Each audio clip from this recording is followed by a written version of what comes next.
President Trump appears to be moving a step closer to a much-coveted Nobel Peace Prize after his meeting with Israeli Prime Minister Benjamin Netanyahu at the White House. Check it out. I want to present to you, Mr. President, the letter I sent to the Nobel Prize Committee. It's nominating you for the Peace Prize, which is well-deserved, and you should get it.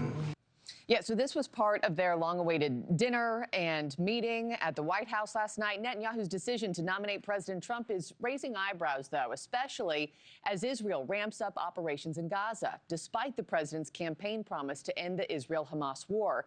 President Trump is hoping a ceasefire deal could be reached at some point this week. NewsNation's Robert Sherman is in Tel Aviv with the latest on all of these talks.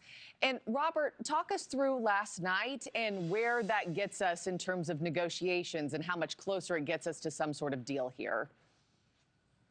Yeah, I mean, Markie, the big thing is that as you have these indirect negotiations ongoing between Hamas and Israel, still nothing conclusive coming out of all of this yet. But as those conversations continue, both sides hoping to drive towards this 60-day ceasefire here in Washington. Prime Minister Benjamin Netanyahu having meetings with Secretary of State Marco Rubio, Steve Witkoff, the special envoy, who's going to be joining those negotiations in Doha later this week.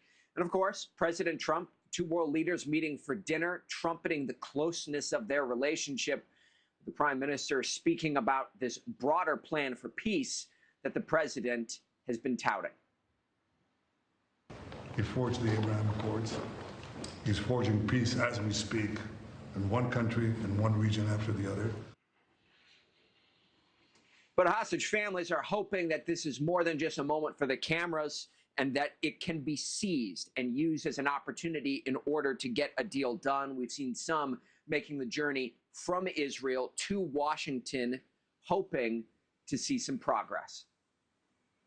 Now is the time, as President Trump has said, peace through strength, meaning that we do a deal out of a position that we can bring a sustainable peace and prosperity to the people of the Middle East, as well as to the benefits of the United States' strategic interests.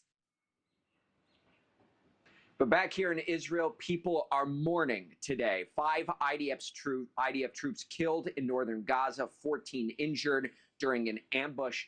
And that amplifies the pressure that is on the ground here, Markie, for a deal to be struck between Israel and Hamas that gets the hostages that are currently inside of Gaza out.